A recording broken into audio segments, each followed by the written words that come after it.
ഇന്ന് പുറത്തു വന്ന രണ്ട് IPL ന്യൂസാണ് നമ്മൾ ഇന്നത്തെ വീഡിയോയിൽ നോക്കുന്നത്. ആദ്യത്തെ ഒരു അപ്ഡേറ്റ് രോഹിത് ശർമ്മയുമായി ബന്ധപ്പെട്ടതാണ്.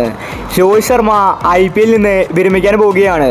ഇപ്രാവശ്യത്തെ താരത്തിൻ്റെ അവസാനത്തെ IPL ആണെന്ന റിപ്പോർട്ടാണ് വന്നിരിക്കുന്നത്. രോഹിത് ശർമ്മ ഇനി T20യിൽ കളിച്ചേക്കില്ല. ഈ T20 വേൾഡ് കപ്പോടെ മുഴുവനായിട്ടും T20യിൽ നിന്ന് വിരമിക്കാനാണ് രോഹിത് ശർമ്മ പദ്ധതിയിടുന്നത്. ഒരു പക്ഷേ അടുത്ത IPLൽ രോഹിത് ശർമ്മയെ നമുക്ക് കാണാൻ സാധിക്കില്ല.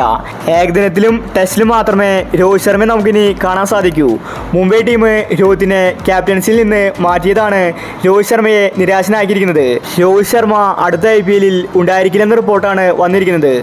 അടുത്തൊരു അപ്ഡേറ്റ് വിരാട് കോഹ്ലിയുമായി ബന്ധപ്പെട്ടതാണ്. ഒരുപാട് വർഷമായി ഒരു കപ്പിന് വേണ്ടി RCB ആരാധകർ കാത്തിരിക്കുന്നു.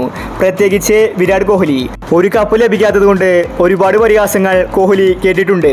കോഹ്ലി തൻ്റെ കരിയറിൻ്റെ അവസാന ഘട്ടത്തിലാണ്.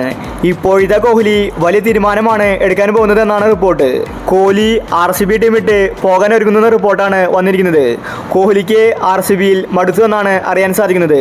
ഒരു കപ്പ് പോലും നേടാൻ സാധിച്ചിട്ടില്ല. ഇനി കോഹ്ലി RCBയിൽ ഒരുപാട് വർഷം കളിച്ചാലും ഒരു കപ്പ് കിട്ടുമെന്ന് തോന്നുന്നില്ല. അതുപോലത്തെ പ്രകടനമാണ് RCB കാഴ്ചവെക്കുന്നത്. അതുകൊണ്ട് കോഹ്ലി RCB വിട്ട് മറ്റേതെങ്കിലും ടീമിലേക്ക് പോകുമെന്നാണ് അറിയാൻ സാധിക്കുന്നത്. പ്രധാനമായും രാജസ്ഥാൻ CSK ഈ ടീമിലേക്കാണ് കോഹ്ലി നോട്ടമിട്ടിരിക്കുന്നത്. അപ്പോൾ ഇതുപോലത്തെ IPL ന്യൂസിന് വേണ്ടി ഈ ചാനൽ മറക്കാതെ സബ്സ്ക്രൈബ് ചെയ്യൂ.